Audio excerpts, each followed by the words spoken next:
All right, let's get our Facebook groups in here before it's time to go. And we got the spinning wheels going. Still spinning 1 and 2. Welcome in, welcome in, welcome in. It is Tuesday morning, the 25th. We're almost through April. It's almost the draft, and it's time for an episode of Broncos for Breakfast. I am Nick Kendell, and joined by, as always, Scott Kennedy. Scott, I think I'm going to have my publishing privileges taken away because the other day I didn't hit the last button, and today I hit the last button, and then I went to go do other things, and it said your title is too many characters, and it did not publish. Yeah. Meanwhile, I'm sitting there hitting refresh, refresh, refresh, refresh, refresh. And as Jeremy says, "Morning, boys." I was getting worried for a minute. I'm like, "Well, Nick already contacted me about something else. I know you're up. You've just He's up. screwed something up." Yep. It's kind of getting close to that point where what was it, the Jacksonville Jaguars and the Minnesota Vikings draft about a decade ago now, right? The Vikings were on the clock and they took too long, and then the Jags right behind them ran up that pick for That's Byron right. We're Leftwich. ready. So If you're not ready, we're ready. yeah, we're gonna do that. So I was welcome in, just going to everybody. take a nap, though. I wasn't going to run anywhere. Yeah, Scott, it's a long week. I'm feeling a little bit more energized today than I was on Monday morning. I think it's probably because I'm another day away from having too much fun at the baseball game. But it's good to see everybody coming in here. Good to see you, Jeremy. You also got Kevin Gray coming in, morning Broncos country. Nick Scott, real late today. Yeah, I mean, not late getting it out, but not late getting Yeah. live. Yeah. Luckily. And we got Facebook user coming in too saying, "Good morning, Nick and Scott. What's good, Broncos country?" We're just chilling. We're going to talk a little bit today about my final mock draft and anything that we've heard as of late regards to the Broncos. But first, the first thing I wanted to get into here, Scott, we talked about it a little bit yesterday, but it's Mike Kliss's comments about the tight end position, and that's going to lead us into my mock draft at some point here, talking about how Sean Payton, he doesn't really want that, flex tight end so much. He's looking for a big-bodied, classic inline player who can do everything there, somebody who can be your lone tight end on the field if you're playing 11 personnel, or be attached to the line of scrimmage still if you're running 12 personnel out there. So then he made the comment about, he's not as valuable as he could be. He's not as into the, curly haired short shorts flex tight end that is Greg Dulcich. So on the surface, that's a Mike Kliss quote, not directly from Sean Payton, but he was implying that was not really his jam at the tight end position. So what are your early thoughts on that? You've got a chance that maybe I wouldn't have drafted this guy, but I've got him now. Now it's up to you, Greg Dulcich, to prove that I can be a valuable weapon in this league. We've seen undersized tight ends become very good offensive weapons in the Denver Broncos in years past. I think, for what you're talking about wanting to do and what we've seen, everything's been moving power football, power football, power football. Mm-hmm. Well, Greg Dulcich isn't a power football tight end, but he could definitely be a power football receiver. 240, he could be a jumbo slot in there who's matching up very well against nickel corners and stuff. So, or safeties. So he's got a spot in here, man. Everybody's coming in early, coming in hot. I want to say hello to some folks here. All this color's distracting me today. We haven't seen Ethan in a while, and Ethan, I meant to shoot you a WhatsApp in the last couple of days. So I hope you're doing well. I know you've been super busy, so thanks for checking in. And then Mark Schrader's checking in with us early, coming in orange with a super chat. Thank you, Mark, over there in Texas. Hope things are going well. And Erwin Serrano coming in hot pink, coming in with a big time super chat. Top Rope says, "Good morning, guys. Super excited for the draft. Go Broncos." Well, glad you are. And it's coming up. The draft starts Thursday. The Broncos are on the clock as it stands right now, Friday evening. So be it. There's going to be still plenty to do. And, we talk enough football here that you guys should know all these guys in the first round too. And your opponents will be making draft picks too. So let's see what the Raiders do. Are they going to be the laughing stock of the first round again, as they've been years past? I don't think so. I think they'll do better this time. I hope not. But who knows? That's not much brings me more joy than seeing the Raiders fail. I have a few teams that I hate more, but the Raiders are definitely up there. And shout out, man, to Erwin and Mark coming in here. $49.99 for Erwin, and again, $20 from Mark. Great to see you guys. Hope you're doing well. Yeah, the first round, why is it important when the Broncos don't have it? Well, the Broncos this last season signed I believe it was former number 9 overall pick in Mike McGlinchey. And guess what? If you followed the draft 4 or 5 years ago, you knew Mike McGlinchey played left tackle there on a pretty good offensive line for the Notre Dame Fighting Irishman. They had an amazing offensive line there. I think it was the year before Mike McGlinchey came out. Their left tackle would have been Ronnie Stanley. Their left guard would have been Quentin Nelson, and their right tackle would have been Mike McGlinchey. I mean, that's better than most teams' NFL offensive line. So shout out to Notre Dame out there developing some good ways. Notre Dame also has their left tackle this upcoming season is like going to be a top 10, top 5 pick in 2024. So yeah, I was gonna say, wait a minute, you mean next year? Yeah, because the guy yes, that I saw last year, I don't even remember his name. That's in no, this they're class. He took kind of a beating at the Senior Bowl. Patterson. He didn't give up a single sack in his career, but I think a lot of that or last season, but I think a lot of that is scheme. He's not overly impressive. Yeah, you said Patterson. I still don't remember his name. I'll see if I can get anything from him from Senior Bowl. I've got a couple more I want to get going out. My Senior Bowl video that I haven't done kind of turns worthless here in about a week. So if I haven't gotten it out, I need to get it out today. Well, keep an eye out for Notre Dame's left tackle next season. Broncos country, we might be in the hunt for a new left tackle next season. Joe Alt, he has got like a perfect frame. He's like 6'7", 320 pounds, looks well. I like Olu Fakashun. God, I need to get the name right. The Penn State guy even more. He'd be my number 1 offensive tackle if he had come out in this one, but he's back at Penn All right. State. Not too much 2024. You're losing me already. And then there's Marvin Harrison Jr. Okay, we got to say hello to some folks in here, coming in here. Zach Powers, good morning to you, Zach, with the coffee. Scott, I switched over to the mug, back to the Broncos for Breakfast mug, and it still kind of washes me out sometimes when I do that. So you need better lighting. See, my lights are bright enough that this stuff doesn't really change. Like Chad just got is getting some new lights because when the biggest light is your monitor, you got a problem. Anyway. I don't think it's my biggest light, but I could definitely probably use more. Probably further away and like more background stuff as well as the issue. Zach, good morning to you. JP Capron, good morning. Broncos country, good to see you, JP. Mark also said good morning before the super chat. So good morning. Thank you for all the great draft info. Oh, we're definitely providing draft info. I don't know if it's great. Let's judge us in hindsight. Scott's doing better than me on that, but appreciate you coming in. Also, we got our guy Dave coming in. Good to see you, Dave. Greg Smith, good morning. Broncos for breakfast. We got Chase breakfast. Dave is serving up right there with the steak, eggs, some toast, and some coffee. Oh man, I love breakfast foods. I've been really craving some biscuits and gravy as of late. Man, we hit Waffle House Sunday morning. The game that my son was supposed to go to, if they won, they were going to play again. So we were on our way, and they got beat on our way. I'm like, "You want to go to Waffle House?" He's like, "Yeah, Waffle House." They didn't give me my waffle. What? It was just house. Lowercase. So disappointed. That's a big bummer. I'm like, I didn't get my waffle, and I get my, they slap down the thing, and I'm like, well, there's my waffle right there. Look at it. There's only 2 of us. Did he get his waffle? You want one to go? I'm like, hell no, I don't want a waffle to go. I mean, they fold up, right? They'd be fine. Just you'll get syrup everywhere, but it's not the same. Chase Wellner, face orange, raised eyebrow. Good to see you, Chase. We got Jeremy coming in saying, I think Peyton wants a tight end who can be a 6 offensive lineman. Also, it's Lion season. I think he wants a tight end who doesn't even have to be a 6 offensive lineman, but can function as an inline blocker that's not a complete non-factor in the pass game. You obviously brought in Manhurts, who can be a 6 offensive lineman, but he's out there literally just a block. I mean, he is just a blocker. Jason Witten. Jason Witten's a perfect example. Seems like a perfect guy for me. Who was the big tight end in the 90s for the Cowboys before Witten? It begins with it. For some reason, I'm thinking it's like S something, and I can't remember. But anyway, when I think of big pass catching tight ends, I think Dallas Cowboys like that, and I think that's kind of what he's looking for.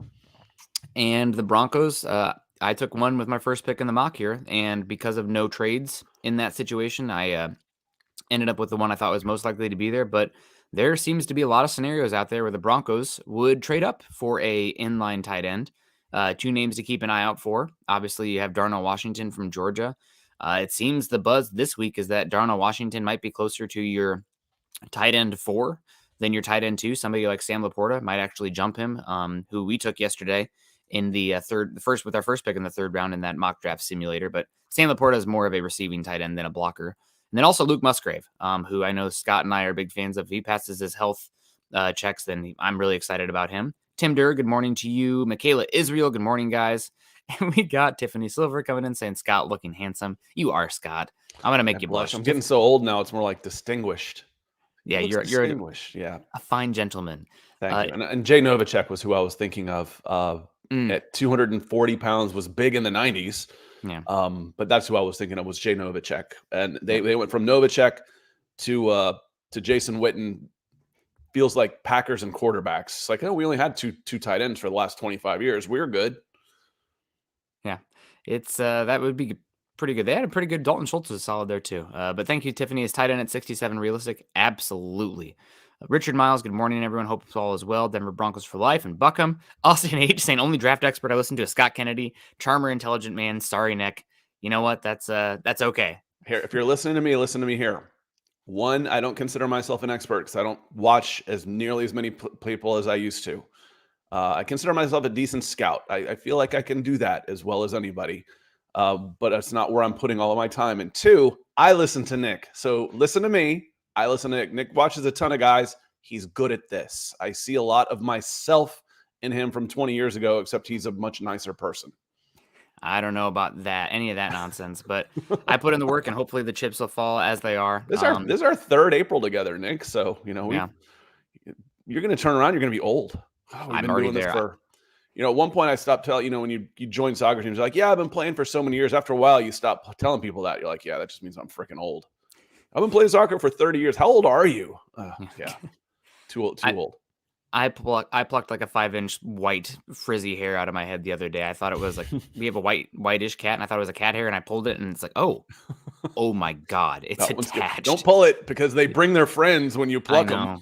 God, yeah, it's man. Hopefully the saying of what age and treachery always beat out youth and exuberance, because I'm approaching that age and treachery there. Donald Williamson Jr. Willison. Gosh, excuse me. Donald Willison has been a big time one coming in here as of late. We really do appreciate you helping us out. Hope you're doing well. Gary Palmer, 1999. You guys are killing it this morning. Good morning, Nick and Scott. Good to see you. We got Dan in the house saying, good morning, MHH. Do you think Denver will trade tight end Dulcich on draft day?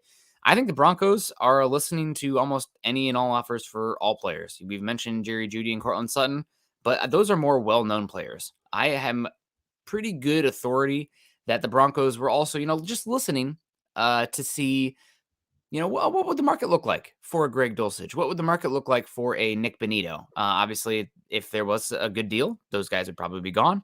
And the fact that they're not, it doesn't probably means that there hasn't been a deal, but they're listening to a lot of guys. And what's funny is that Dulcich was somebody we never really even brought up. We're like, this is a core weapon on this team. You can't be trading away those guys. Cost controlled, it makes a lot of sense. But listen, if he's not what I want, and if I'm going to only have 2 wide receivers out there most of the time, and I'm going to need 2 tight ends, it still makes sense to me. Dulcich still makes sense to me. He doesn't have to be, the big blocker. He's a good pass catching weapon. I can find a way to use him. But if it's not the right fit, it's not the right fit. Real question, programming note on here from Kevin Gray. He says, is your coverage of the draft start Thursday or Friday? Go Broncos. So it started already, technically. But Thursday morning, Nick and I will be doing 2 shows. We'll be doing the Falcons podcast on my channel, youtube.com/Scott Kennedy. We'll get into a lot of the top 10. It's not just Falcons. We talk everybody and trades, maneuvers, this and this and this. Then we'll be back on for Broncos for breakfast. And then we'll be back on my channel for the top 10 draft picks. But this channel, Mile High Huddle, will be live the entire time as well. So they'll be going on at the same time. Nick and I will be doing the top 10 on my channel. And then Nick will slide over to Mile High Huddle after the top 10. So just a compromise Chad and I kind of worked out, where it's like, hey, I want to do the first round on my channel, and I want Nick to come with me. He's like, oh, fine, you can have him for 10. Yeah, I'll be there back and forth. I also because we need to take like breaks in between. We have a lot of people who have a right to have a voice in the show. I'll be hopping over on guesting on a few different shows as well. Just quick little segments throughout the draft process. So I'll be hopping around, but mainly you can find me on Scott's channel. Coast to Coast Football, mostly covering the Falcons, but all NFL, and of course, Mile High Huddle. Tyler Brooks, morning all. Broncos draft, all Hawkeyes. Nick will finally be happy in life. I don't know. I mean, the defense might get better, but the offense in Denver could get even worse. He said, can we get a 3-way show with Chad and Scott? I want to see Nick sweat bullets. I don't know if I'd sweat bullets with Chad and Scott. I know Scott too well. I know that if I wrong Scott, he would scare me, but I would not wrong Scott. And Chad, Chad's got it. Chad's a good guy. Who would really make me sweat bullets? Eric scares me a little bit, and Zach scares me a little. No, all good guys, but I don't think Chad and Scott would make me sweat bullets. I know where I. Chad's easygoing. Yes. Chad's a good dude. He Hmm. really is. He kind of remembers where he's come from and how he got there and doesn't take it for granted. And he's a good dude. Yeah, agreed on all accounts, and really appreciate him for giving me a shot, finding me on like Facebook. I was just commenting on like a post, being like, I'd like this player more for this fit. Why not? And he's like, hey, do you write for anybody? No, I don't. Would you like to? I guess, yeah. Would you like to get paid for it? Oh, yes, I would. That would be a good use of my time. So shout out to Chad for finding me there. We also got David Cremello coming in, $5. Super good to see you, David. Says if the Raiders get CJ Stroud, the Broncos almost certainly have to suck big time in 2023. There's no sure things in the draft, and CJ Stroud has obviously seems to be falling some. I like him as a prospect just fine, but I don't think the Raiders drafting him mean the Broncos have to suck in 2023. There's just too many unknowns, and you play 15 other games outside of the Raiders. So I don't think the Raiders making any draft pick should drastically alter your direction as a franchise until you have more information. Yeah, for sure. I don't know that that the Raiders really don't have anything to do with the Broncos as far as the draft goes. As far as I'm concerned, we'll see how it goes. But is CJ Stroud going to come in and play better than it's Jimmy G, the quarterback carousel? I'm like, okay, let me Mhm. see who picked the seat. It was Jimmy G, right? Isn't that where Garoppolo ended up?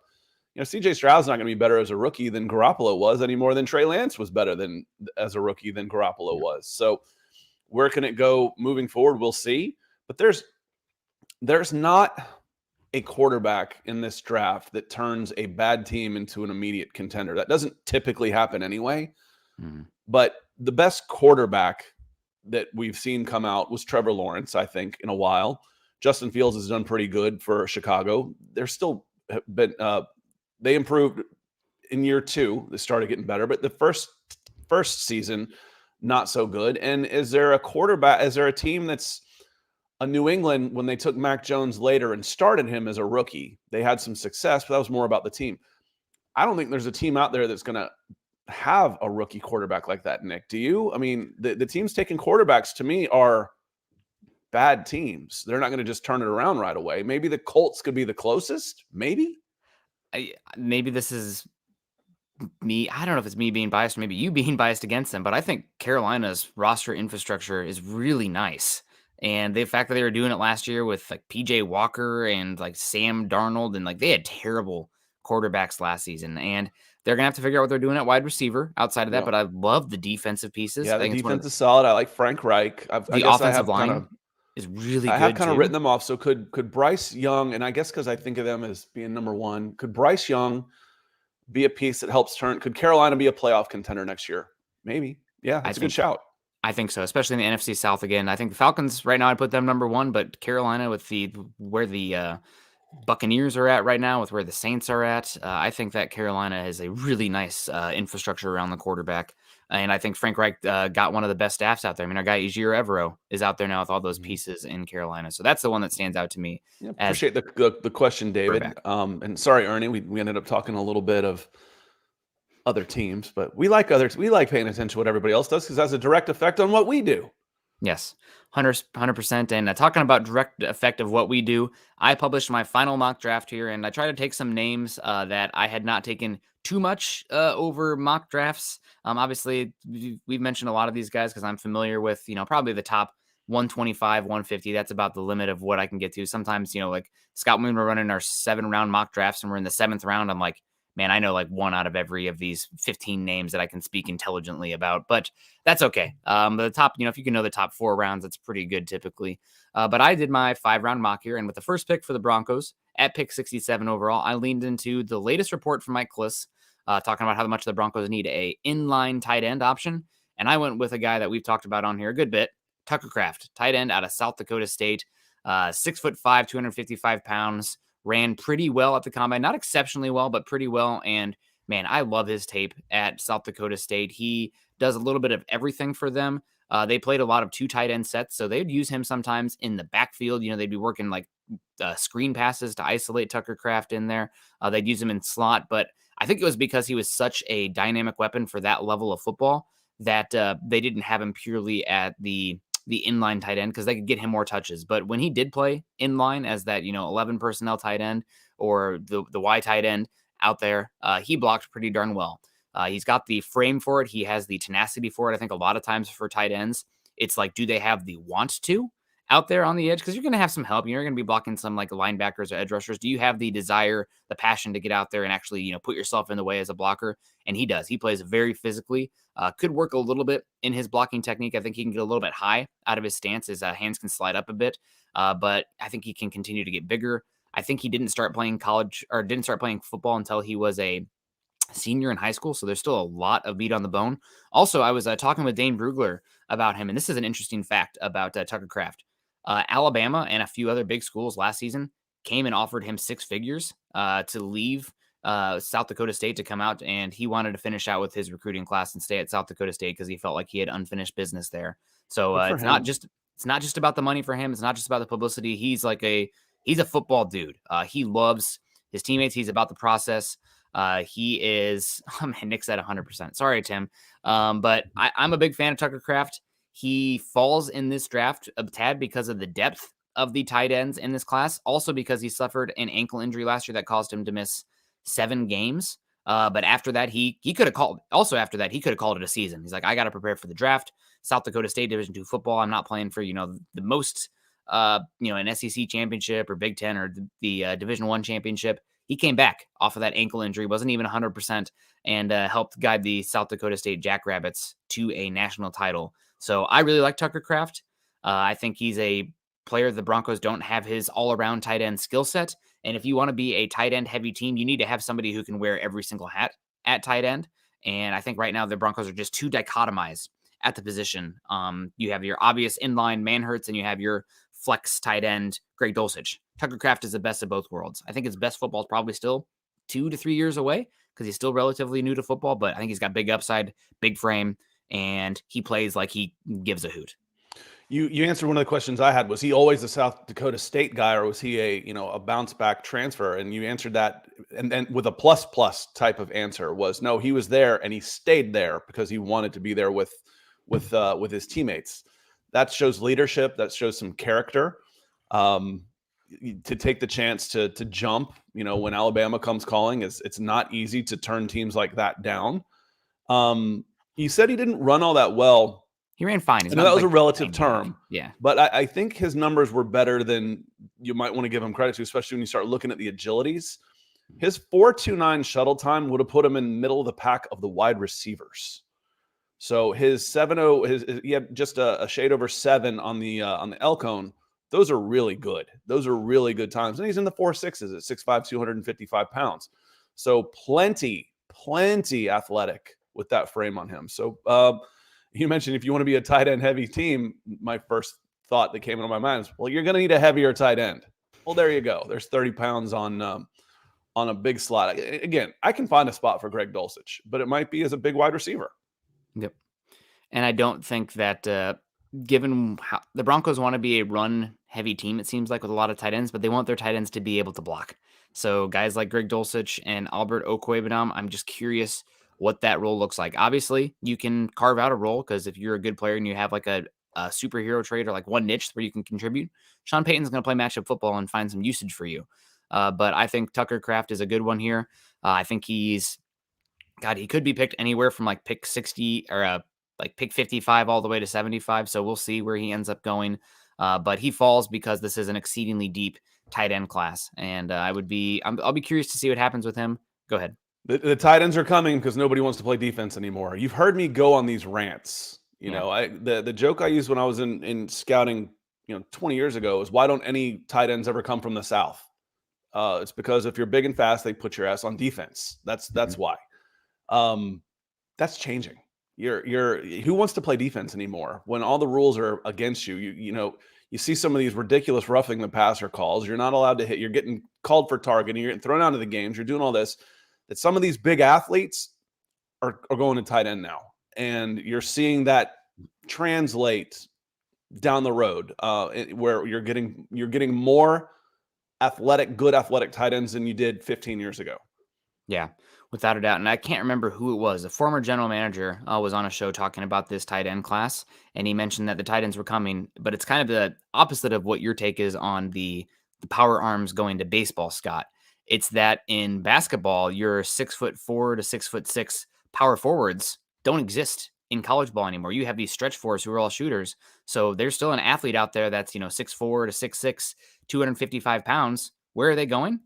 They're catching footballs as a tight end. So that's just a change in the game there. I've said that about wide receivers too. Yeah. The area of Savannah down in Southeast Georgia wasn't known for good football players. I'm like, why?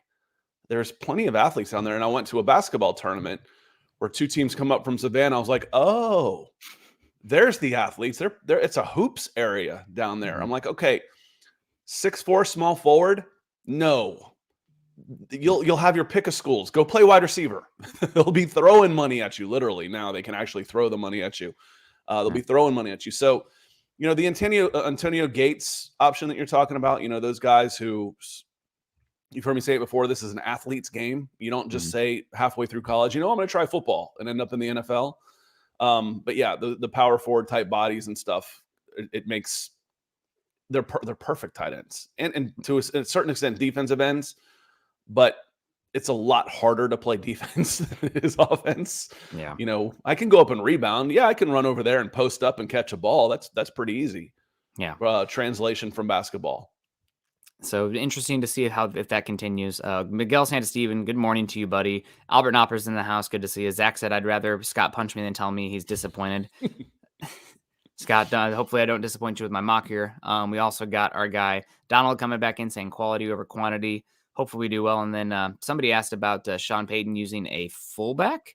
And Austin H makes a good point. The Broncos spent decent money on a fullback, bringing in the Chiefs fullback, whose name is escaping me right now. But so many moves this offseason all point to a team that wants to be run heavy. So we'll see what it looks like with the Broncos. But they've invested in it's Michael Burton. It might be Michael Burton. But we got DJ Capo coming in here saying, good morning, Broncos family. Good to see you. Next pick here. I didn't simulate any mocks. Oh, Real here we quick, go. This is a great question from Keith. He says, when do players stop playing running back because of the pay and longevity? Does it become a high dollar position again? Oh, it's such a great question. I don't know that they will stop because up until the NFL, it is a premier position. It's a glamour position. So when you're playing youth football, the best player on the team is probably going to be a running back. But as you get a little older, he might be a quarterback. But a good running back is so valuable all the way up through college, and there's so much extra that goes with it, the attention, the praise, and all that type of stuff that goes with being a running back, that I think that will keep people playing running back for a long time. What I have seen though, Keith, and you mentioned bias. One of my biases was, I watched this with Auburn in 2004. I think it was Carnell Williams and Ronnie Brown were completely unselfish and did a great job of splitting carries. And then they both ended up going top 5. I think that helped change the dynamics of the position where people were like, you know what? I don't mind having a partner in crime back here. I think it will help me in my career to have somebody with me that we can share the load. So I think that has changed, Keith, in the last 15 years.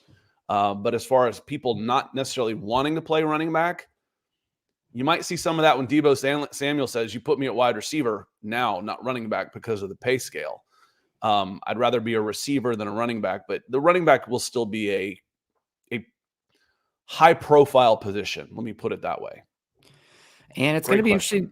Yeah, it is a good question. I'm also curious how NIL is going to change things, because a lot of these guys, I think, and you mentioned it, how important it is in the college game. Well, I could see a lot of these college teams, especially if you only have 1 year, backing up the Brinks truck. I mean, who was I always want to say Mike Hart because he was a small running back from Michigan, but who was the running back from Michigan this last year? Blake Corum. Everybody's like, oh, he's going to be a, early round 2, mid round 2 pick. And he's returning to Michigan when they already have, Donovan Edwards there, who could be even better running back prospect out there at Michigan. Blake Corum returning back to Michigan. And I don't think he's going back there with his pockets a little lighter than he had going in. So we'll see I had said, because to what Keith is saying, I had started saying these guys are going to start sitting out, and the 2020 season gave them the excuse. Mm-hmm. They're going to stop playing. I was like, well, I'm not going to play. I'm going to sit out and go to the NFL. If I'm Leonard Fournette and I could have been an NFL draft pick after 1 year at LSU, why would I go out and go and put that type of risk on my body? I understand love of the game and all of that type of stuff. I do, but we're talking millions and millions of dollars. Well, now they're getting it. Thank God. It's overcorrected to a certain extent. And we can talk about that later. But the machine and the unholy alliance between the NCAA and the NFL has been using and chewing up and spitting out young athletes for decades. Mhm. And now they're starting to take some of that billions and getting it back to the people who we are actually paying to watch. And I'm all for it. Yeah, same here. I do think the running back position, some of the players who used to play there are being shifted to other spots. Wide receiver, the body types have changed. I mean, they're smaller, more squat than they have been in the past. I think you're seeing some of them shift to safety, defensive back, even those kind of hybrid linebackers from time to time. But that's just, I mean, the NFL changes, the demands of the game change, and everybody has the same pool of talent that they have to pick from and figure out how to do it. So, we'll see. And maybe there'll be a correction. Maybe the NFL Players Association will come out and like a rookie running back. Well, guess what? If you draft a running back, you only have 2 years of control, or they get a more guaranteed contract. That they might have to do something for running backs. The unintended consequences on that, it's like a tax. Yeah. If you want if you want to say something's bad, let's tax it. Okay, well, we'll just stop taking running backs then. Possible, but you still need them. I don't know. Push them down. You end up taking them as free agents. So yeah, I don't know. It's very interesting, but I agree. Are they going to stop? No. Have they started moving towards other positions? Yeah. The slot guys are playing wide receiver more. You're catching, and especially, and I'm going to contradict the hell out of myself right here, but especially with the 7-on-7s that have become so big. The 7-on-7 state championship in Texas is almost as big as, it's like the second biggest sport. And running backs are afterthoughts in 7-on-7s. So, if you can't break a tackle and if I can't run you over, then, I need to be doing something else. So it's a 7-on-7 league. It's been more and more that way. So I guess I will contradict myself a little bit. When do they stop playing running backs? They have started playing other positions already. So good. Like I said, that was a really great question, Keith. Got me thinking. We love those philosophical questions because we're all about the team building process and what the bigger picture is pertaining to the NFL at large. Next pick for me on this one, talking about positionless football, you got the Broncos going pick 68. Somebody that I haven't mocked the Broncos yet, but I'm a big fan of, Scott. Jartavius Quan Martin, safety / cornerback from Illinois. He came to the combine, didn't measure like a massive player, 5'11", 194 pounds, only 31 and 1/8 arm length. They listed him at a cornerback, but what he did exceptionally well was, I think, 3 of my favorite tests in the entire combine. The 10-yard split, he was in the 96th percentile for cornerbacks there with a 1.47 second 10-yard split, 96th percentile. And then he jumped out of the gym. A vertical jump of 44 inches, 98th percentile, and a broad jump of 133 inches, 95th percentile. This guy is twitchy. He is explosive, and he was one of my favorite players in the gauntlet drill as well. Going out there, you see the fluidity out there. You see him being that explosiveness in those jumps and that 10-yard split. When he has to change direction and click and close, it's an instant. It is unbelievable to watch him pivot and change direction. He is a player who has played a multitude of positions at Illinois. God, what a great job Illinois has done with their defensive backfield over the last few seasons. So he played a lot of slot cornerback. He played some boundary cornerback and some free safety as well. A versatile player. He also played some box for Illinois. So can do a lot of that. He made a lot of plays on the football at Illinois and really just trust his coverage, good click and close, and somebody who, let's say the Broncos need somebody who can be your long-term option behind Kwan Williams at nickel safety or the nickel defensive back spot, cornerback, safety, whatever. I think he can do it. I think he's physical enough. I think he's instinctive enough that he can be that guy. If you're looking for somebody to compete with Caden Stearns deep year one, I think Martin honestly probably beats out Caden Stearns your first year. But guess what? I think he's versatile enough in all the areas that he's going to find a way to the field no matter what, whether it be boundary, slot, box, deep safety. He can play all those spots. And the final part about him that really stands out to me is that all my research on him, everybody raves about his intelligence and work ethic, being somebody who just really stands out, one of the smartest players on the field.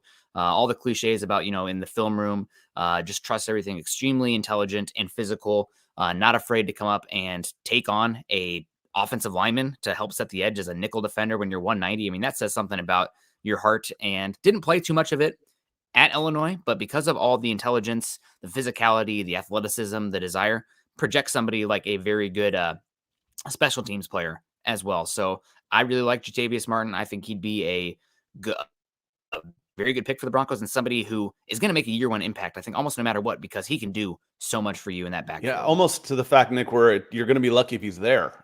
Is what it sounds like. But it sounds like a great pick. You mentioned started looking at his numbers. I'm like, wow, an 11-foot broad jump, 44-inch vertical. And then I was like, wait a minute, who's this guy with an 11.6 over here, 6'3"? Julius Brents. Oh yeah, Julius Brents is a special athlete at 6'3". Yeah. He's going to go higher than that. He's not going to be around. But Martin, again, you said, I think he could play safety, but does he end up being, forget that. Is he the type of player where he's going to be one of my top 5 defensive backs? I can find a way to use him. I can find a way to put on the field. Is he competing with Caden Stearns? Yeah, sure he is. But is he also competing with Damari Mathis? Yeah, he is. Is he competing with K'Wan Williams? Because that was who I heard when you said, he's willing to take on these guys. I'm like, that sounds like K'Wan Williams. One of my phrases that I like to say a lot about scouting these guys, they say you can't measure someone's heart, and I agree, but you can damn sure tell if they've got one or not. Watch them play special teams, watch them off the ball, watch them take on blocks. If they're doing all of those things, that's a guy you want on your team because he's got the ticker. Yep. Yeah, he's really smart, intelligent. He's played a lot of games at Illinois as well and improved a lot over the year. And you see the athleticism. My only quip with him is that while he is a solid tackler, he doesn't always bring the boom. He has a chance to lay some guys out and maybe be a more physical player. Just doesn't always have that ability. I don't think it's because it's the want. I think it's more of the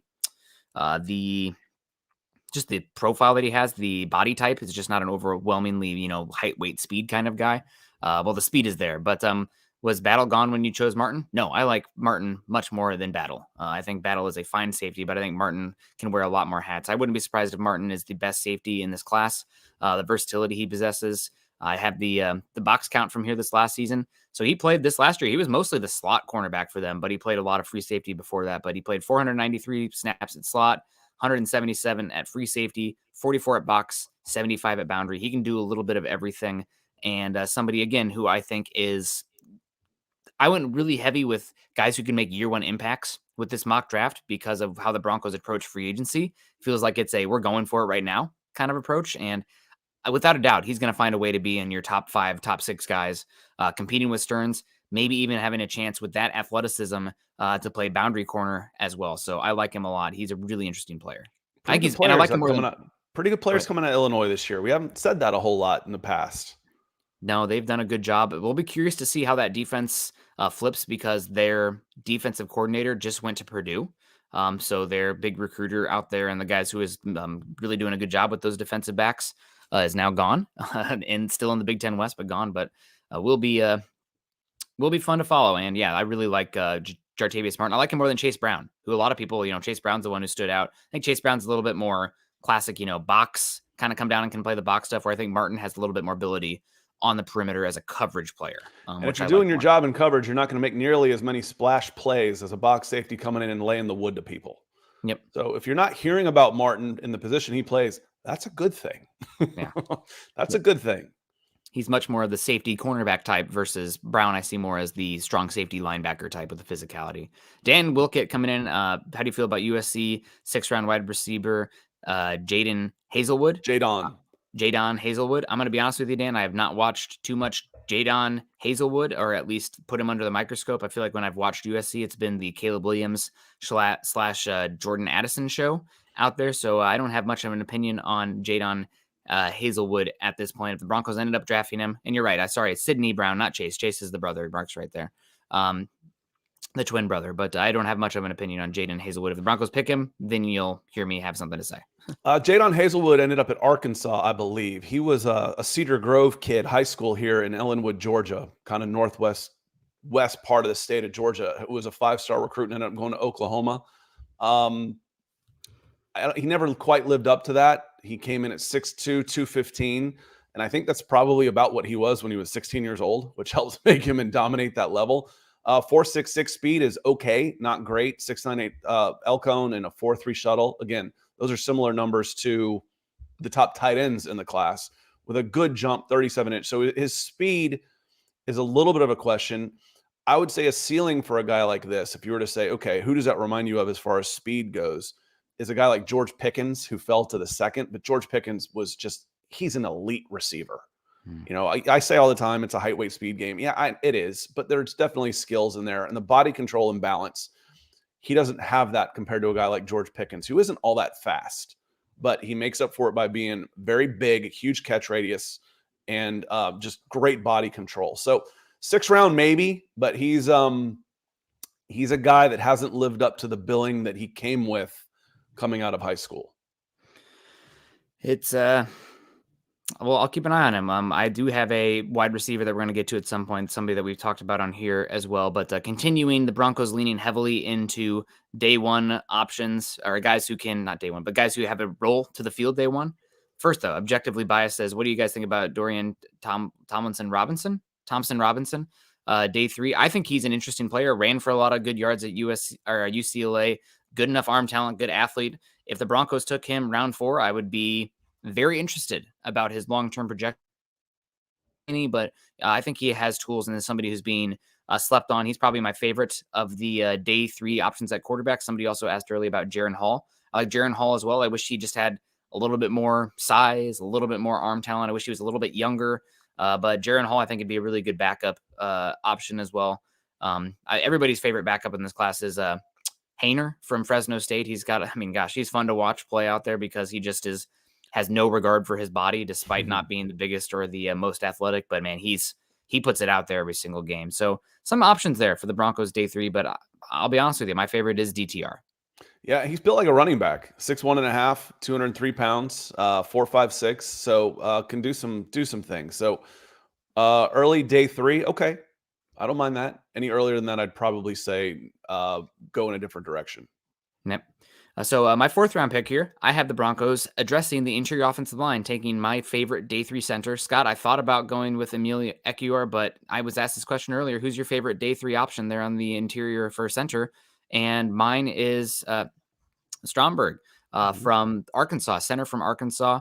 Not the most massive guy in the world, but for a center, I think he's got plenty of size. 6'3", 310 pounds. That's on the upper end for centers in this class. The only one who's bigger, I think, is Tipman is out there, unless you want to talk about Steve Avila playing center, in which case, hell yeah, sign me up, brother.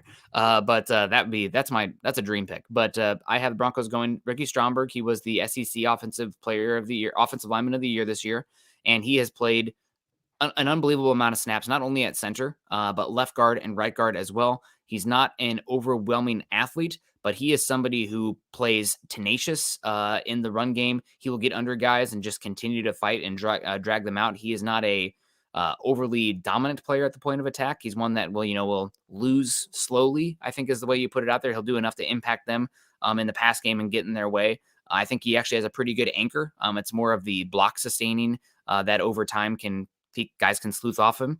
But I think he's a really interesting option. Has the size, has the mass. I think he can play a gap scheme for the Broncos. Apparently he is somebody who was a leader for that Arkansas team over the last few seasons as well on that interior offensive line. And the versatility. I think he can be a power gap guy. I think he can play all 3 interior spots, and somebody who has a very high floor, and also a lot of intelligence, did a lot of the checks and whatnot for that line at Arkansas. And that's what you're looking for. I mean, the way you just described him sounds like a great pick to come in and compete at center and maybe push for a starting role.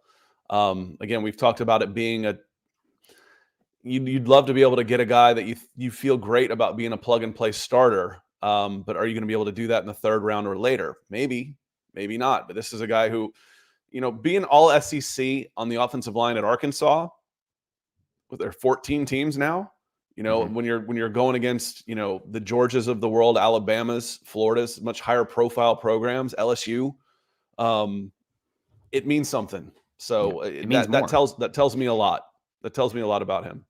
Yeah, he's from Tulsa, didn't have a lot of offers, and then went on to camp and was offered at Arkansas. And then I think he's been playing since his freshman year out there as well. Did have a Shrine Bowl invite, not a Senior Bowl, which is surprising to me. But he's somebody who, again, given the size profile and whatnot and the versatility, a lot of the centers, like you see Luke Weipler mocked in this range a lot, but he's like 295 and like smaller, good athlete. But I'm looking for somebody who can sustain a block, provide that pocket, not get pushed back, not your a lot of those centers these days are much smaller and then need to combo block to help. I don't think that's the way Sean Payton wants to go with this team. I think he's looking for some mass up front. He's looking for size Weipler and came power. into the combine at 303 and still ran 303. Okay. 514. So he didn't just put on a bunch of weight for the sake of putting weight, because he went there and ran, and he did good. He was a good athlete, and he was over 300 pounds. I haven't watched him play nearly as much as you have, though. I see more of a finesse zone blocking kind of player personally, but we'll see with him. Also, I think Stromberg had longer arms. I think he was up pushing like 33 and a half. So, which is fine for the interior. Beyond fine. That's good. So, moving forward here, the fifth round for the Broncos here. I needed to come away with running back. I'm really going hard in those immediate needs for the Broncos. And I came away with a guy that we've mocked a lot to the Broncos that I'm thinking he's probably going to go mid round 4, but his range is from anywhere to 4th to 6th round. So I felt okay taking him here. Kenny McIntosh, running back from Georgia, didn't test exceptionally well, but has a good body type, the classic, 5'10", 5'11", 210, 215 pounds, and is a very good running back out of the backfield. I'm a big fan of his versatility. He has a lot of tread on his tires out there because he was playing, third string running back last year behind White and Cook, and just somebody who I don't think he has the best vision in the world, but in a more of a gap centric scheme where you know what gap he's going to be pressing, I don't think that's as much of an issue.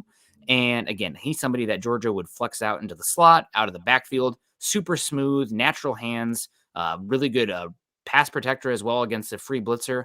Somebody that if the Broncos are looking to utilize a running back out of the pass game, he's probably the best day 3 option you can find. I think that number 6 threw me off. I'm looking at him. I'm watching him at the Senior Bowl. I'm like, oh, he seems like almost like a slot guy. 5'10", 190 pounds or so. And then I look up his combine numbers because he's really quick. That's a good thing. I look up his combine numbers, and Kenny comes in at 6 foot 205. I'm like, he's big.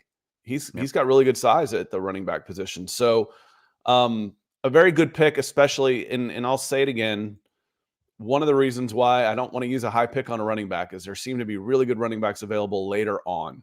So that's why I think you can. I mean, how much of a difference is there between some of the guys you could get in the 3rd versus a Kenny McIntosh here? I think there's a different tier of your Devon Achane, your Zach Charbonnet types up there versus McIntosh, Evan Hull, et cetera, et cetera. But that being think said, of the opportunity cost, Nick. Yes. Okay. So then it's like, okay, he's better. Okay. That's why he went higher. Yeah. But Tucker Kraft and Kenny McIntosh, or Achane and who you're picking at 150?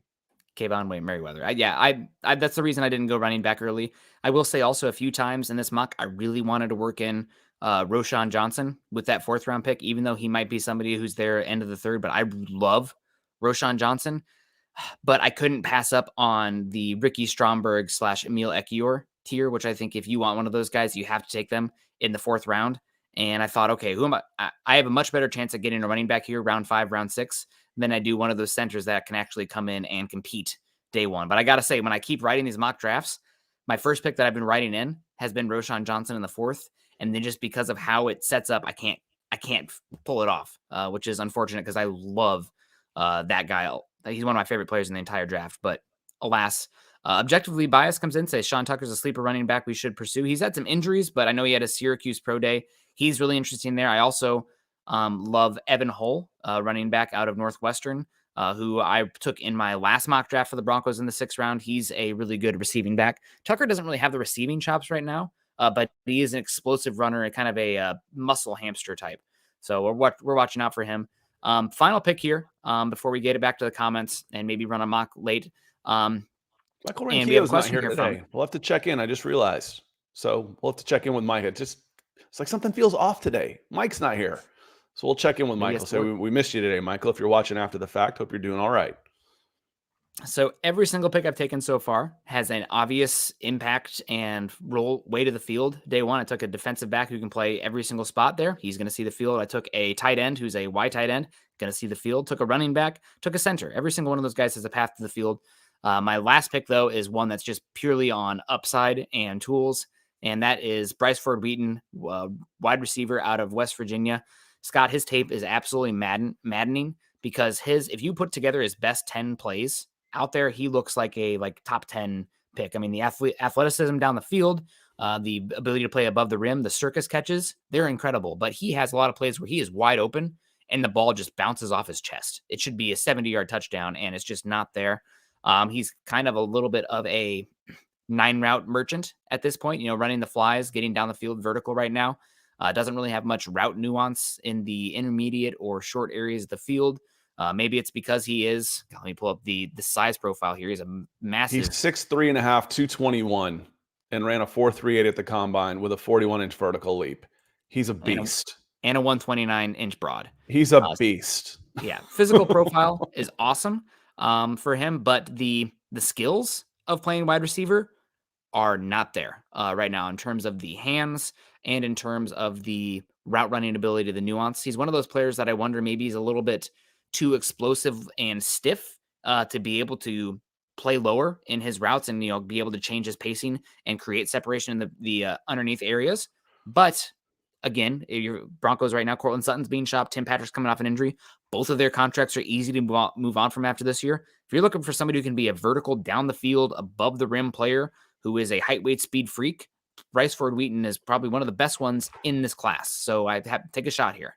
If I'm going to miss, I want to miss on a 6'3 and a half guy, 220 running 4.3s. That's a guy I want to miss on. The old joke in basketball was, if you're going to miss on a 7-footer. If I'm going to miss on a guy that weighs 220 and runs 4.3. I'm okay with that at this stage. I mean, what round are we in now? 6th? The end of the 6th. Yeah, end of the 6th, absolutely. And at the very least, I can turn him into a special teams guy. Be a gunner. While you're learning your craft. Yep. So again, the Broncos, they might be looking for an X receiver after the season as well. He's also somebody who he's not the same kind of profile, but some of the weaknesses and questions as far as the route running in the hands remind me of DK Metcalf the year before DK Metcalf came out, where it's like, you have this guy who's an absolute massive player who's very good vertically down the field above the rim, but you're not seeing a lot of the underneath stuff because he doesn't turn very well and the hands are sometimes inconsistent. Well, guess what? If you play him in an offense that's going to use him vertically consistently and look for him to be the big play guy, then you have a role for him. So 6th round, I'm fine with him there. He's just, again, there's enough tools there that it's like, okay, 6th round, take the shot. Yeah, and a 6'9", L cone with a 4.15 shuttle. He turns well enough. Now, get him on a jugs machine for 6 hours a day. Where all you're doing is catching the ball. That's your job. Your job is to catch this ball. But yeah, you're with the athletic profile you're talking about. Do I see the effort? That's what I want to know. You heard me say a few minutes ago, you can't measure a heart, but you can tell if a guy's got it. That's what I want to know on a guy like this. Is it an effort level that's holding you back, or is it something else? Because hopefully we can coach the something else. Effort level is going to be up to you, kid. You got to want it. And I'm pretty sure the Broncos either had a private meeting with Bryce Ford Wheaton, maybe even took him out to dinner at the West Virginia Pro Day, or had him into Denver. Something. I think the Broncos had a close-up meeting with him where they did extra work with Bryce Ford Wheaton beyond the normal draft circuit kind of stuff. So keep an eye on him. We got Objectively Biased coming back in. He's pushing that Syracuse love here, saying Sean Tucker's sleeper running back. I don't know if I already hit that one, but I thought you had another Sean Tucker comment there. Nope, that was the same one. Well, Sean Tucker's interesting. I have not mocked him to Denver, but would be good. Austin H with a good point on McIntosh. High fumble percentage. It's a low sample size, so that's one reason. But you're right. The fumbles are concerning, but that's another reason we're talking about him in the 5th round. And another running back option here, Abanaconda from Pitt. Abanaconda is an interesting player. I think he is running back from Pitt. He's had a pretty good year at Pitt last year. He doesn't have any sort of explosive, outstanding skill set, in my opinion, watching him play. But I think he does have very good vision and is somebody who, if you need 3 yards, he's going to find you 3 yards. I don't see him breaking many tackles. I don't see him hitting many home runs. Don't think he's super dynamic out of the backfield, but good pacing, good vision, can do that, solid mid day 3 kind of skill set there from Abanaconda, in my opinion. So I wouldn't be against him, but I don't know. And we got Isaiah Stacks coming in. What does everyone think about Roschon Johnson? Love Roschon Johnson. Players absolutely love him. Coaches love him. He's going to be a special teams ace. Did anything they asked of him in Texas. I mean, a lot of players would have gotten the hell out of there when you saw Bijan Robinson come in, and he didn't. And maybe it's going to be a good thing for him long term because he does not have a lot of carries, has a massive frame, not a incredible runner, but because of the size, the physicality, the smoothness out of the backfield too, is going to be a good player. I would love him for the Broncos round 4. I wish we had like 2 4th-round picks so I could get another player in there because I want Roschon Johnson really bad. You might. You might. I mean, that's where we start talking about trading down. You might get these guys. It's funny. When I'm doing these mocks, I have trouble in the top 15. Like, do I really want this guy or should, and then you get to 40, you're like, man, I wish I could take 4 of these guys. So it is a little different. So Jeremy likes what you did and he wants to run through a quick mock. So you got time, Nick? We want to run through a mock. I think we should do one every day till we get done here. Yep. Sounds good to me. All right. We'll add to the stream. It says, I've already got this set up. I just need to zoom in some. So we will, I think about 125, 150. Does that work okay? If we start draft, what can we see? Not enough. I need to come out just a notch. He's always there, isn't he? Tank. I'm not the biggest fan in the world. No, you see the average draft position 70. They've got him ranked 45. Yeah, I think he'd been better in the Tom Brady, Peyton Manning era of football, but is what it is. Jonathan Mingo to the Cardinals, good pick. One pick beforehand. Charbonnet at 63. We actually, Zach took his namesake last night. We did a quick mock last night, and Zach Charbonnet was the pick. I'm like, I think Nick would like that one. I like Zach Charbonnet. Keanu Benton, Ojulari, Tillman, Bergeron, Stevenson. That's who we actually got. We took with our picks yesterday. We got Charbonnet and Matthew Bergeron. I would be over the moon with Bergeron. I'm a huge fan. Pretty solid picks.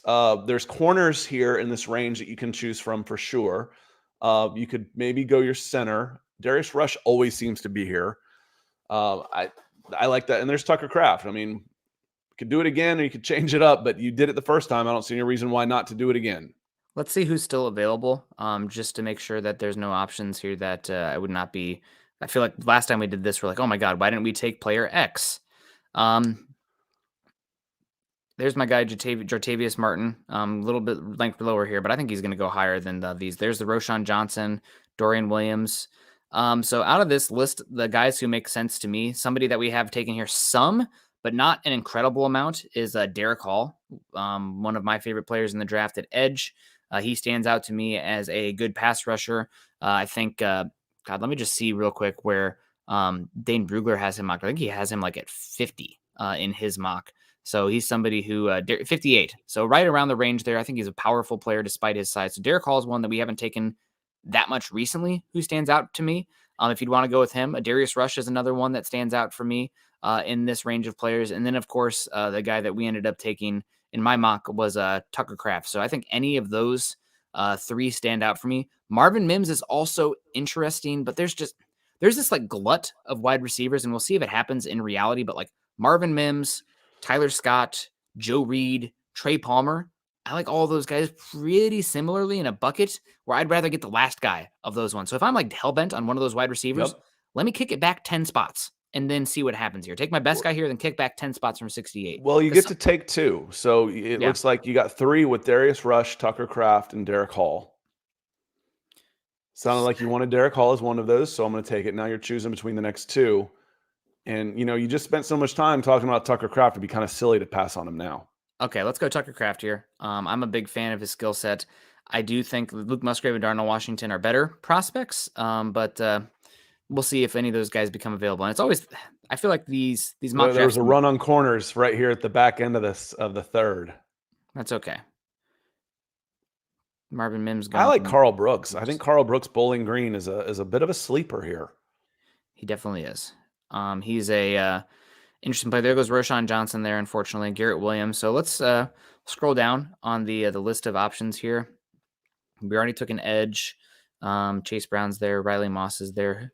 Let's go with Riley Moss here. I know that maybe that's Nick being biased to Iowa, but I think Riley Moss is somebody who we just talked a lot about the ability of Jatavius Martin playing versatility. Moss projects somebody with some versatility, and what I love about Moss is that he did test extremely well, and he has so much ball production at Iowa. He becomes a weapon as soon as the ball's in his hands. A very smart player as well. Did a lot there at Iowa. I thought he looked pretty good at the Senior Bowl from what I watched as well. I know a lot of people are mocking him in the top 100. So I think you get yourself a defensive back here. It makes a lot of sense for the Broncos. Yeah, 6'1", 193, 4.45 with a 39-inch vertical.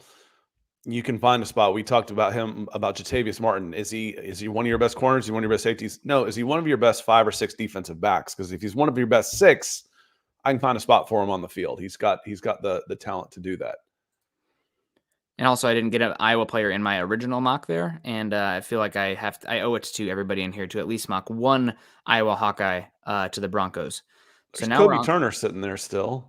Yeah, he's got a weird body type. He's interesting, no doubt. There's Israel Abanikanda, interesting player without a doubt. Carter Warren. There's Sean Tucker as well.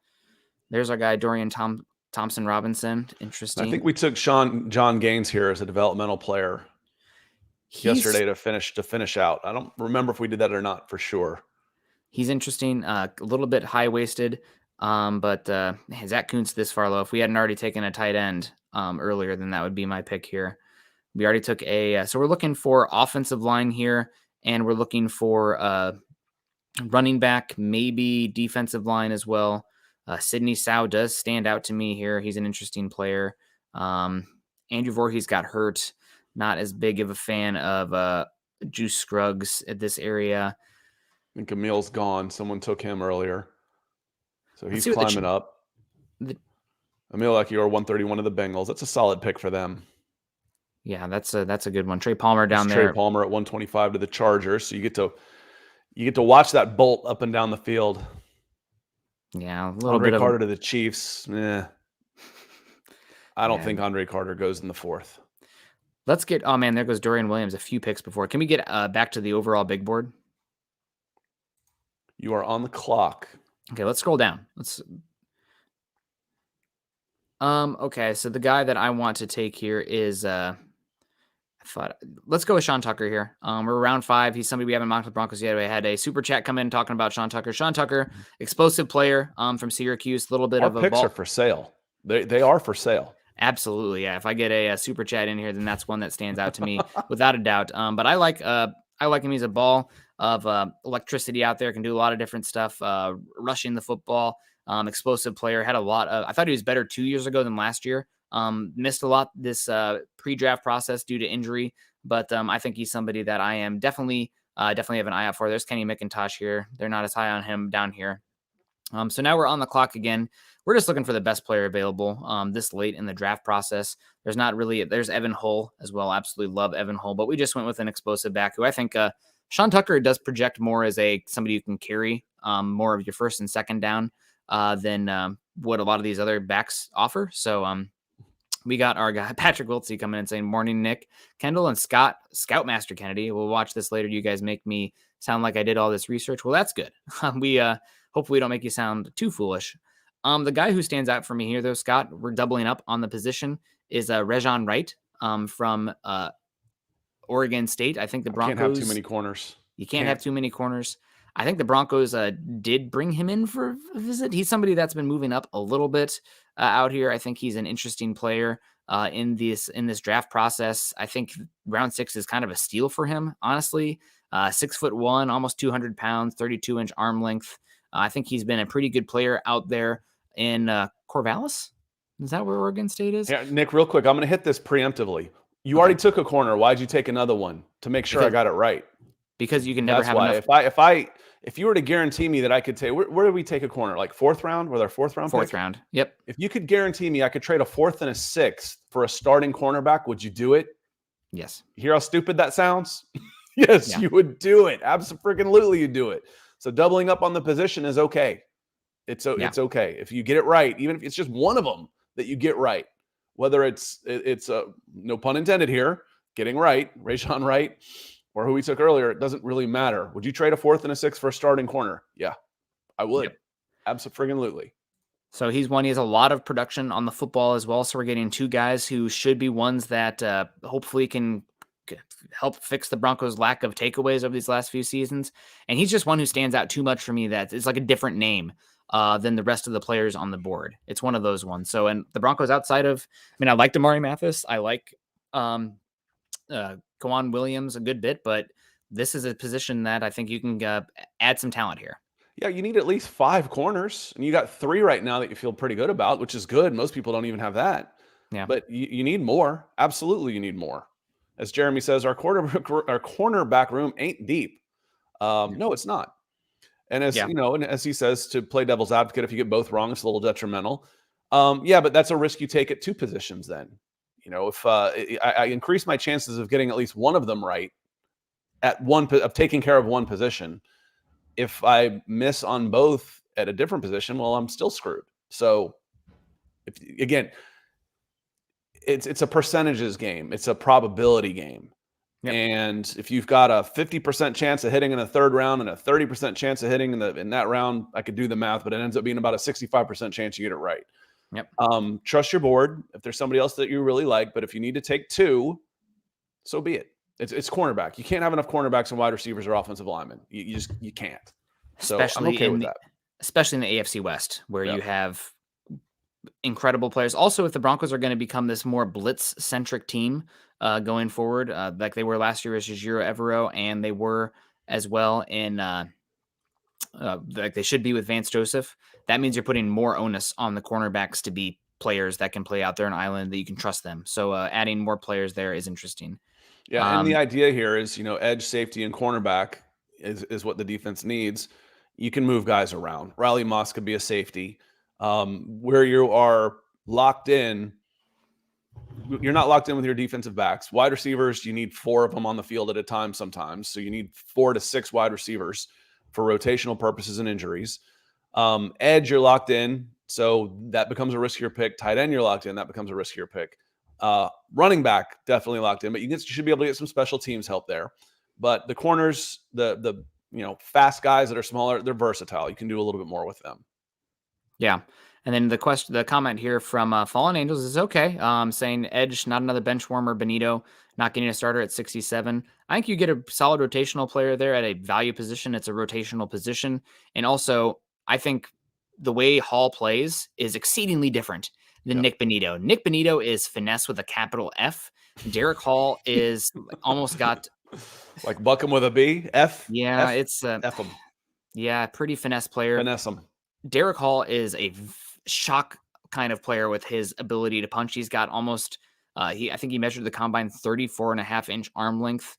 He's played, I think, 44 straight games, so he's been exceedingly available as well. And just a super physical player. Just somebody who loves to, even though he's a little bit shorter, not totally massive, but with that arm length he has, the ability to just that's him and Byron Young moving together, who the Broncos have also been mocked to. Yeah, I like Derek Hall a lot more. He's such much more of a physical player at the point of attack. I don't think he is overly bendy player, which is that's the reason we're talking about him in the 3rd round. And that's Musgrave's taken on right there. Yeah, I really loved him at Auburn this last year. Auburn has a lot of dysfunction this last year, but he's been a very good player. Also, I missed the arrow on that one. Yeah, he's also a team captain. Was given that number 7 jersey. Leaves the school number 7 overall all-time sacks. He was Darnell Wright. He walked right around. Yeah, he's a physical, fun player, and he also is somebody who has a lot of. He puts a lot on himself, and because of that, he feels okay putting a lot on his teammates as well. So he's somebody who'll call out his teammates and be a leader out there. Well, and going back to get a starter, and you might not get a starter in the 3rd round, but I ask you the question: can you get better? Does Derek Hall make your team better or not? Yeah, he does. So just keep improving. I'm not going to be at the pinnacle right away, but can I get better? Am I going to have the best center available if I get? But can I improve? As a general manager, I got to look to improve every position I can with the resources I have available to me. Can I improve the edge position with a 3rd round pick? Probably. There's a lot of places I could get better with a 3rd round pick. So getting Derek Hall at edge in the 3rd would be a solid option. And there's going to be several solid options. That's kind of the point we've been making, Nick. Yeah. Without a doubt. And the thing also about if you take an edge rusher early, I think it was Mike Kliss mentioned the other day that the Broncos might even trade up for an edge rusher from 67 overall. So that means maybe they have somebody specific in mind. If the Broncos do take an edge early, we are on trade watch for Jacob Martin and Jonathan Cooper, in my opinion. Out of those guys, maybe you're not going to get a lot for them, but you might be able to recoup a little bit of draft capital from them and change up the room a little bit. We'll come up to 45 and get someone like Ade or Keon White. Talk about bringing something different to the table. Those guys are 280 pounds. Yeah. And 4-5 guys. They would be very interesting. Without a doubt. And tell me a little bit, and then we're going to get out of here. Felix Anudike Uzoma. I'm starting to hear some buzz about him, but I don't know anything about this Kansas State Wildcat. He's, I don't think, an exceptional athlete out there, but had a really solid season out there. He came to Kansas State, I think, as maybe even a running back. He was not a highly rated recruit. I think he was almost like only 210 pounds coming in there and got up to about 260 this last year. Plays with a variety of different moves as a pass rusher. I think he's one of the better, more refined hand fighters in this class as a pass rusher. Had really good production out there. Really good. I think he had, what was it? Let me look at the stats here. 6 forced fumbles in 2021 out there as well. Master of the punch. Yeah, he gets after it. He had 2 years of production out there, 14.5 tackles for loss in 2020. A little bit of a dip last season, but Kansas State had a pretty good year. I don't think he's overly the most bendy or explosive pass rusher, but he is relentless and has very high on the skill side. You'd love him as your number 2 rusher. I don't think he has the ability to be an alpha out there. Don't think he's got just the overall body type, frame, strength, athleticism to be that guy, but been a really good player out there for them to show a versatility. I think Kansas State played that Big 12 3-3-5 defense. So he's going to project a little bit differently in the NFL than what he played. But again, just as somebody who's relentless, showed a lot of the skills needed to be a pass rusher. And because of that, I think he has very good upside, but maybe not the highest ceiling. Good question from Keith Brugman. Did either of you think last year that Nick Benito improved your team, even if he didn't start when he was drafted last year? Did he help the Broncos get better last year? I would say no. And he was a questionable pick from the get-go. He was a traits pick that you're thinking, okay, this might not be, maybe we can get something out of him on third downs as a designated pass rusher. And maybe he can be a developmental pick down the road where we can take advantage of that 4.5 speed. But I don't think anybody really expected him to have much of an impact last year. It was a questionable pick from the get-go. That was questioned by the MHH team, several of them, as soon as it happened. I'll just be forthright with this. He blocked me on Twitter before the draft process because I was not a big fan of his game overall. Because I thought he looked to escape physicality every chance he had. And for being somebody who is a front 7 player in the NFL, in the Big 12, maybe you can do that a little bit, but in the NFL, you're going to play some guys who are big and strong, and at some point, you're going to have to sack up a tad, and I did not see that from him. He was a slippery player, good twitch, good bend, but his overall lack of physicality scared the hell out of me.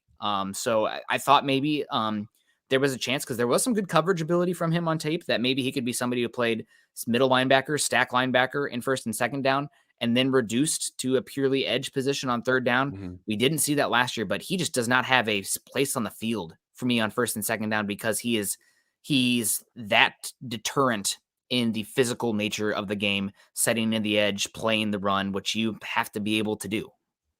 What you just said reminded me of a kid I was scouting who was a linebacker who I was not a fan of, and he ended up playing wide receiver as a senior.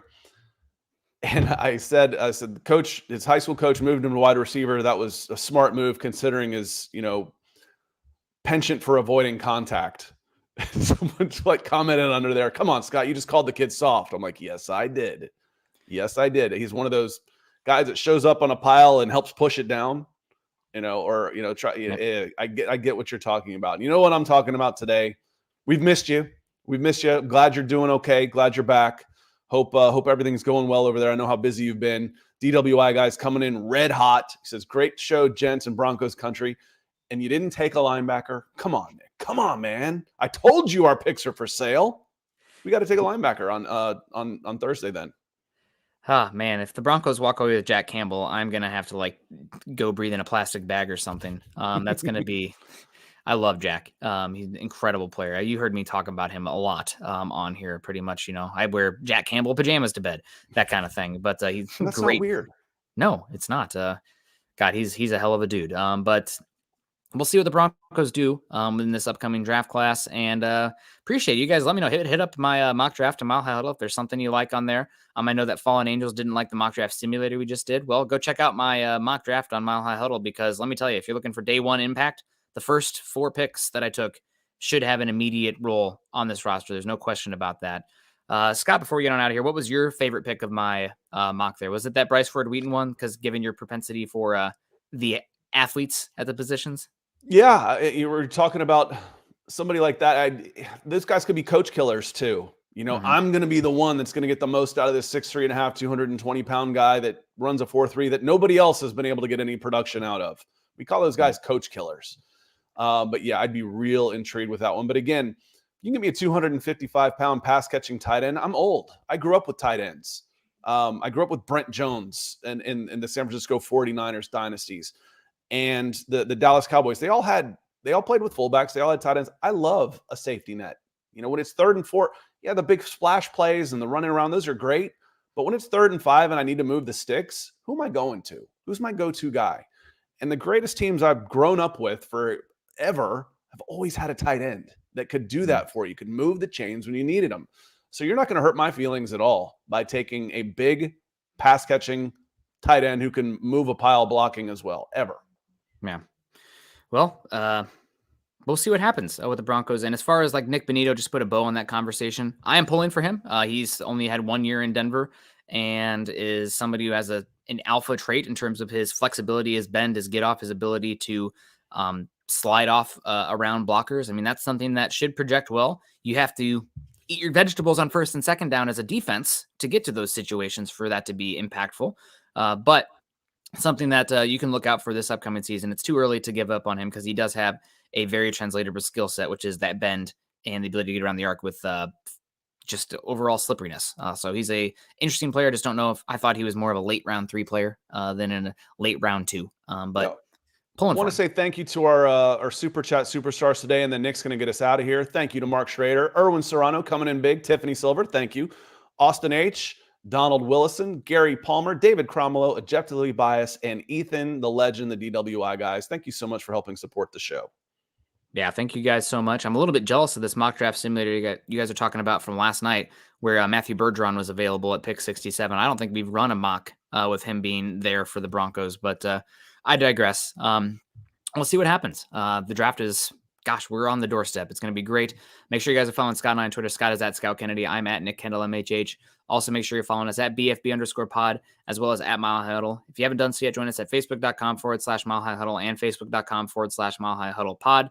And as the ticker says here underneath, please subscribe, like, and share. That's going to do it for us tonight. Make sure you guys are tuning in tonight, where I think Carl and I are going to be running the roundtable mock with Lance and Eric and maybe some others as well. We'll see. Thomas coming, Luke.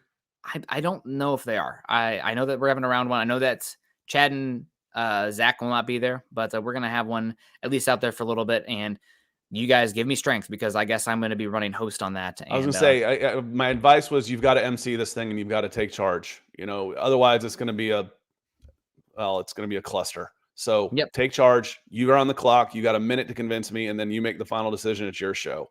That's my advice for tonight. That's what I think I'm going to do. Sorry about your feelings. No, but okay. Yeah, that's what we're going to have to do tonight. But thank you guys so much. You have a great one. Appreciate everybody who came in. The supers were rolling today. The chat was lively despite me not getting out there immediately. We got Jay saying, yo, this is a goodbye, yo, to you, Jay. Aloha. Hope you guys, we'll see you later. Hope you guys have a great one. Continue to choose kindness and compassion. It's draft week. Go Broncos.